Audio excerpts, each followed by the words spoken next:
Assalamualaikum warahmatullahi wabarakatuh. Perkenalkan nama saya Elisha Putri, NIM saya 04464763 dari program studi Sistem Informasi IPB JUT Banyuasin.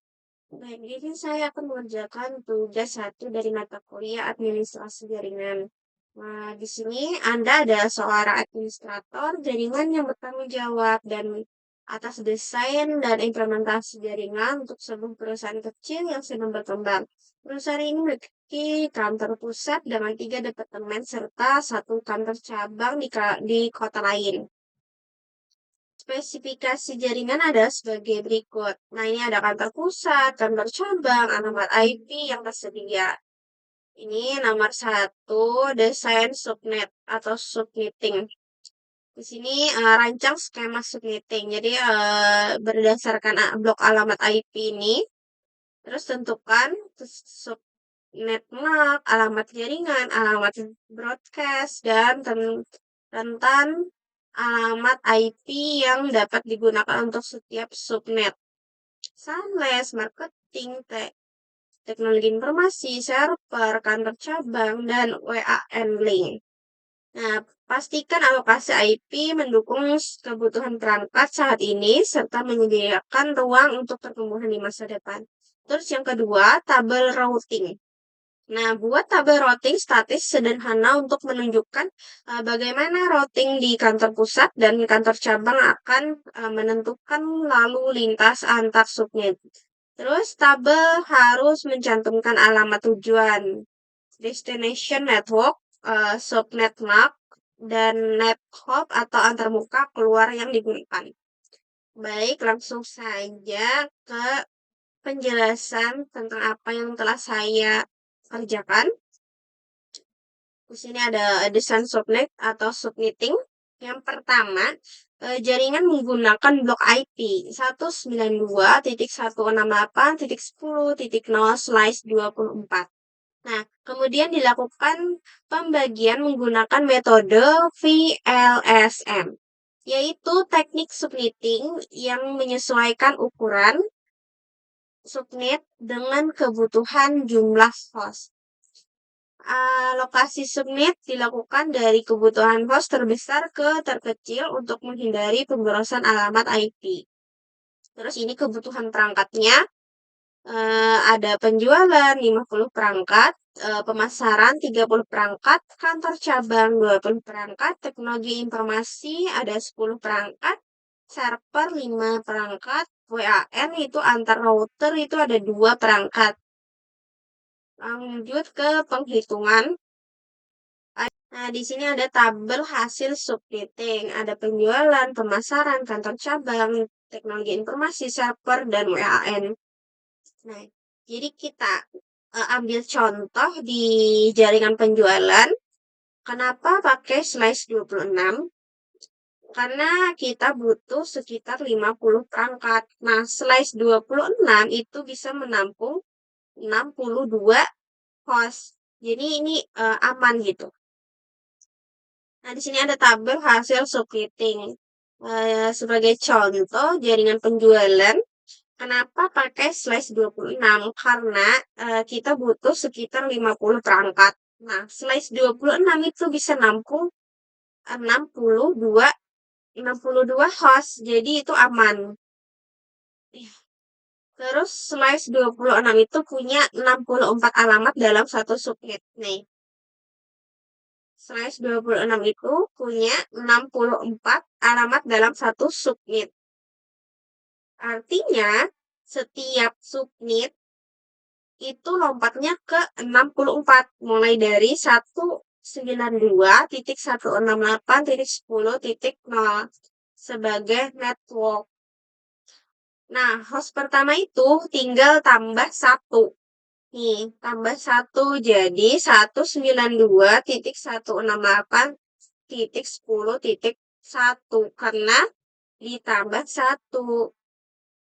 Dan broadcast itu selalu alamat terakhir yaitu 192.168.10.63.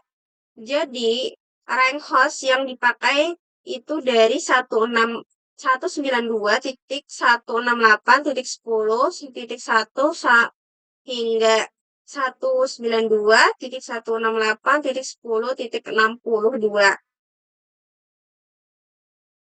Kalau mau subnet berikutnya itu tinggal lanjut aja ke lipatan berikutnya yaitu 192.168.10.64. Jadi sebenarnya subnetting itu simpel, cuma kita tuh perlu tahu bahwa berapa host, terus pilih prefix yang cocok berapa, lalu ikuti kelipatan bloknya itu. Lanjut ke alokasi WAN. Untuk jaringan WAN digunakan itu 192.168.10.152/30 karena hanya membutuhkan 2 host gitu. Itu router HQ 192.168.10.153. Terus router cabang 192.168.10.154. Nah, subnet/30 dipilih tuh karena paling efisien untuk koneksi point to point gitu. Terus sisa IP. Sisa alamat IP. Sisa IP berada pada rentang 192.168.10.156 hingga 192.168.10.255. Nah, alamat ini dapat digunakan untuk pengembangan jaringan di masa depan. Nah, ini alamat yang dapat digunakan untuk pengembangan jaringan di masa depan.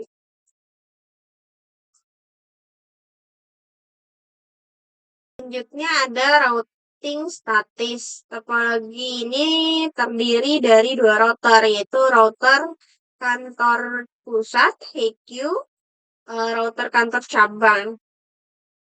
Router HQ terhubung langsung ke semua jaringan internal, sedangkan router cabang itu hanya ke jaringan lokal. Router statis dipilih itu karena sederhana dan cocok untuk jaringan kecil gitu. Ini ada logika routing. Setiap routing harus mengetahui jalur ke semua jaringan. Router HQ itu perlu route ke jaringan cabang melalui 192.168.10.154. Router cabang itu perlu route ke jaringan pusat melalui 192.168.10.153. Nah, ini ada tabel routing router kantor pusat.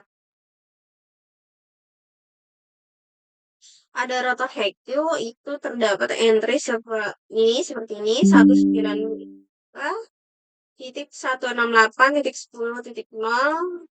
Terus ini G0/0. Jaringan ini tuh berasal dari hasil subnetting untuk divisi penjualan. Karena jaringan tersebut terhubung langsung ke router HQ, maka digunakan interface G0/0, bukan next hop. Nah, sini ada tabel routing router kantor pusat.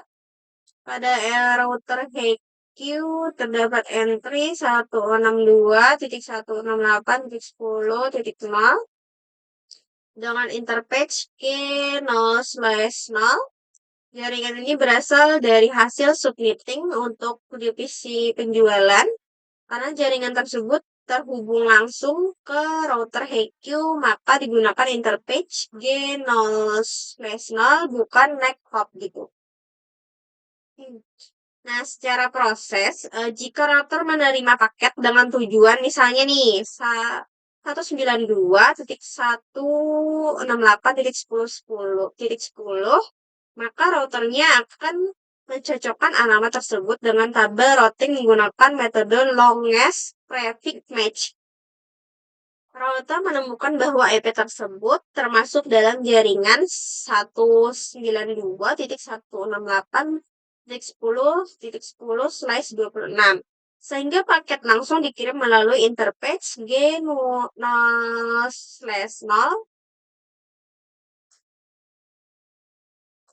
Artinya, routing tidak memiliki IP satu per satu, tapi mencocokkan berdasarkan network dan subnetwork. Artinya, routing itu tidak melihat IP satu per satu, tapi mencocokkan berdasarkan network dan subnetmask.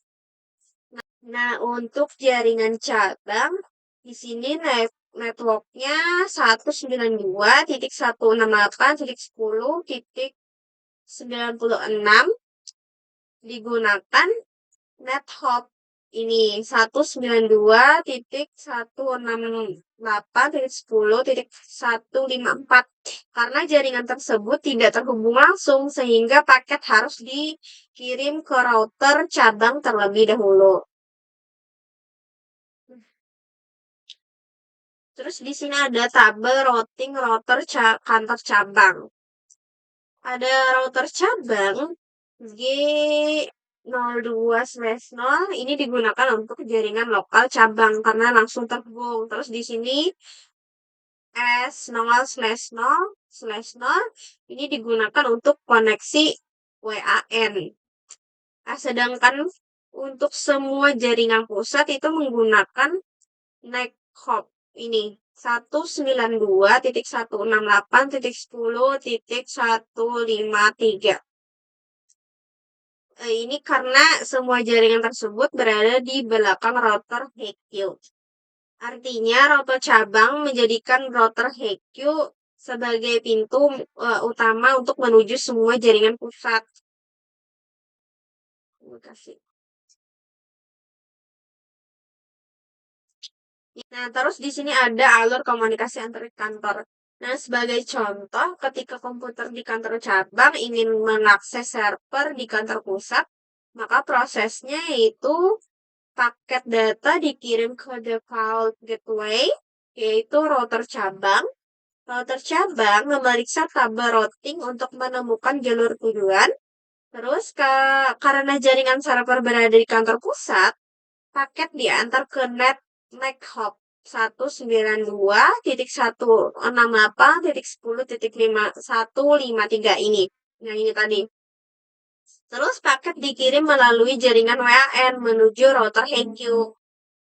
Router HQ menerima paket dan meneruskannya ke subnet tempat server berada.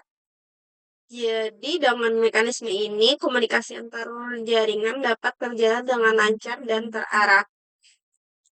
Jadi seluruh konfigurasi ini saling terhubung mulai dari penghitungan subnetting hingga keputusan routing, di mana setiap network address menentukan bagaimana routing menentukan paket melalui interface atau NetHop gitu.